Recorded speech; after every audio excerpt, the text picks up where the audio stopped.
সনাতন ধর্মাবলম্বীদের অন্যতম গুরুত্বপূর্ণ লোক উৎসব চড়ক পূজা। বাংলা পঞ্জিকা অনুযায়ী প্রতি বছর চৈত্র সংক্রান্তিতে এই পূজা অনুষ্ঠিত হয় এবং বৈশাখের প্রথম 2-3 দিন ব্যাপী চড়ক পূজার উৎসব চলে।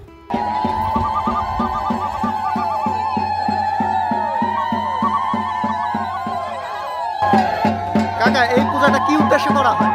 এটা হলো হিন্দুদের প্রাচীন একটা উৎসব, যাকে বলে শিব পার্বতীকে একত্রে দেখার জন্য। আচ্ছা, এই চড়ক ঘোরানো হয়। শিব পার্বতীকে দক্ষিণাটা দেখবো থাকে, অনেক সময় দেখে না, তাই একত্রে দেখার জন্য এই উদ্দেশ্যে এটা করা হয়। আচ্ছা, সম্প্রদায়ের চড়ক পূজাতে পিঠে বড়শি বেঁধে বড়শির সাথে ঝুলায় চড়ক গাছে ঝুলানো হবে।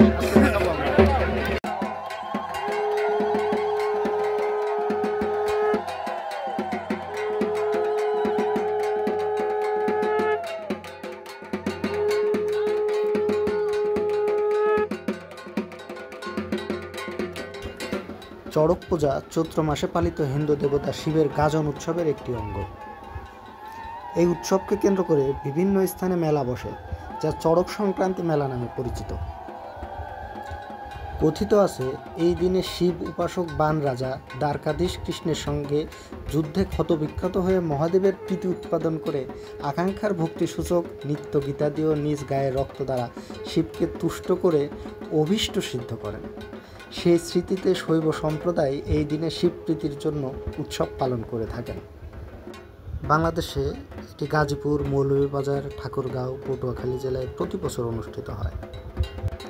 ছোটবেলায় একটা ছড়া ছিল, আমরা দুটি ভাই শিবের গাজন গাই। এই চড়ক উৎসব থেকে এই ছড়াটি এসেছিল। এই পূজার মূলে রয়েছে ভূত, প্রেত ও পুনর্জন্মবাদের উপর বিশ্বাস। পূজার ভক্ত ও সন্ন্যাসীরা চড়ক পূজার কয়েকদিন আগে থেকে কঠোর ব্রত ও সংযম পালন করেন। উৎসবের আয়োজনের জন্য দায়িত্বপ্রাপ্ত ব্যক্তিরা গ্রাম থেকে গ্রামান্তরে গিয়ে ধান, তেল, চিনি, লবণ, মধু, টাকা এবং অন্যান্য প্রয়োজনীয় জিনিসপত্র সংগ্রহ করেন। মাথায় লাল কাপড় বাঁধা এবং পিঠে বড়শি বিঁধে আছে, উনি মূলত মহাদেব। পিঠে বড়শি ঢোকানো হয়েছে, এখানে কোনো ধরনের রক্ত বের হয় নাই, এখানে তার কোনো ব্যথা লাগে নাই। অনেক পূজা করতে হয়, উপাসনা করতে হয়, তার কোনো ধরনের ব্যথা লাগে না এবং সে খুব স্বাচ্ছন্দ্যে পূজাটি উদযাপন করতেছে। এখন চলছে টাকা পয়সা সংগ্রহের পালা। শত শত দর্শনার্থী এখানে। এই পর্বের পরে শুরু হবে, তাকে চড়ক গাছে ঝুলিয়ে দেওয়া হবে এবং তাকে ঘোরানো হবে। সে যতক্ষণ স্বাচ্ছন্দ্যে ঘুরতে পারে তাকে ঠিক ঘুরিয়ে দেওয়া হবে। এই যে পিঠে যে বড়শি বাঁধা আছে, এই বড়শির সাথে রশি বাঁধা হবে, রশি বেঁধে তাকে গাছে ঝুলিয়ে দেওয়া হবে এবং এক সাইড থেকে তাকে ঘোরানো হবে। এভাবেই চলবে পূজা উদযাপন। এই যে এখন যাচ্ছে গাছের কাছে, গাছকে প্রণাম করে মূলত তিনি গাছে চড়বেন।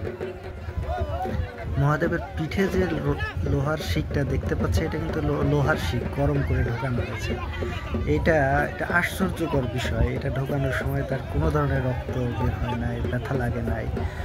অভূতপূর্ব একটা দৃশ্য। আধুনিক বিজ্ঞানের কোনো ব্যাখ্যা এখানে আছে কিনা আমার জানা নাই। উনি এখন বৃক্ষকে আলিঙ্গন করছেন।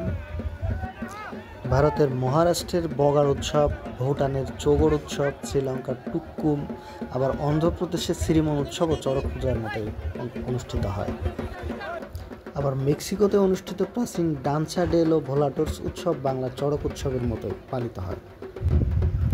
ছেলে বুড়ো সবাই তার আশীর্বাদ নিতে এখন ব্যস্ত, সবাই তার আশীর্বাদ নিচ্ছেন। সে আশীর্বাদ করলে এখন সব মনোবাসনা পূর্ণ হবে। দূর দূরান্ত থেকে দর্শনার্থীরা এসে ভিড় জমায় এই নদীর তীরে। আবার কেউ বা সুরে সুরে গেয়ে ওঠে, উত্তর থেকে এলো দেবী লাল কাপড় গায়ে, হাড়ের মালা গলায় দিয়ে পূজা খেতে চায়। কি ভয়ানক দৃশ্য!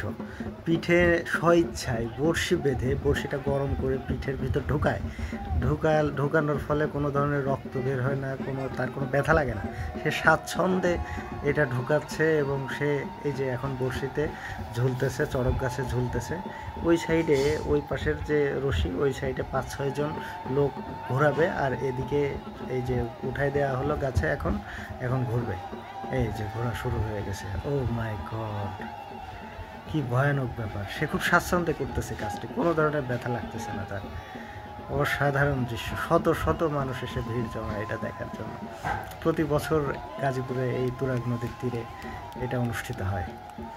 ওই যে তিনি এখন আশীর্বাদ দিচ্ছেন, দেবতার আশীর্বাদ পুষ্ট প্রসাদ দিচ্ছেন। এই প্রসাদ খেলে প্রত্যেকের মনের আশা পূর্ণ হবে, এটা দেবতার আশীর্বাদ।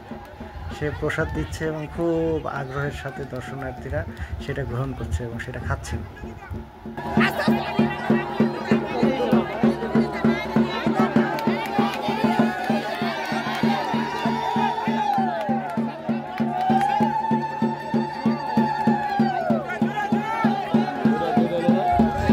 খুবই ভয়ানক দৃশ্য, এই দৃশ্য সবাই দেখতে পারে না। আমার পাশে কিছু মহিলা ছিলেন, তারা যখন বর্ষি বিধা দেখেই তারা স্থান ত্যাগ করছে।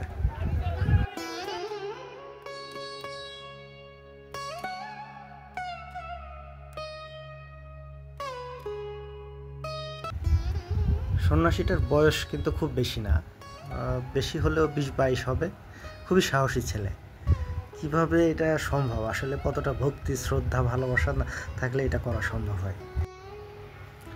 সন্ন্যাসী নিজে খাচ্ছে এবং অন্যদেরকে আশীর্বাদ দিচ্ছেন, অন্যদেরকে প্রসাদ বিলি করতেছেন, চেলে দিচ্ছেন। যে যেমন ধরে পারতেছে সে সেভাবে খাচ্ছে। এটা মনের আশা পূর্ণ হয়, তাদের দৃঢ় বিশ্বাস। এভাবে কেউ আবার পিঠে কেউ 2টা বড়শি বাঁধে, কেউ 4টা, কেউ 8টা বড়শি বেঁধে ঘোরে। কেউ আবার ঢাক বাজায়, এই বড়শিতে ঝুলতেছে, আবার কেউ ঢাক বাজাইতেছে। আমাদের যদি সামান্য হাতে সূচ ফোটে কিংবা ব্লেডের মাধ্যমে যদি সামান্য কেটে যায়, রক্তের বন্যা বয়ে যায়। অথচ তার এত বড় বড়শি বিধানো হইল গরম করে, কোনো ধরনের রক্ত বের হয় নাই। এটা কত বড় বিশ্বাস থাকলে এটা করা সম্ভব হয়? আসলে আশ্চর্যকর একটা বিষয়।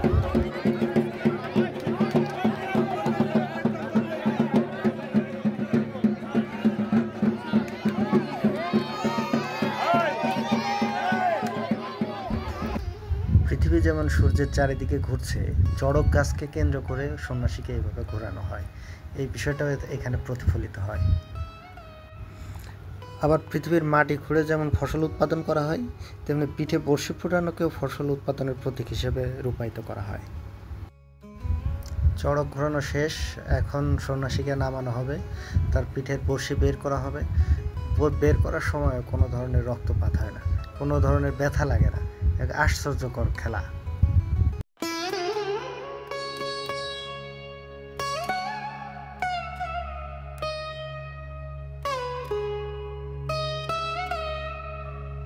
আপনার কি কোনো ব্যথা লাগছে ভাই?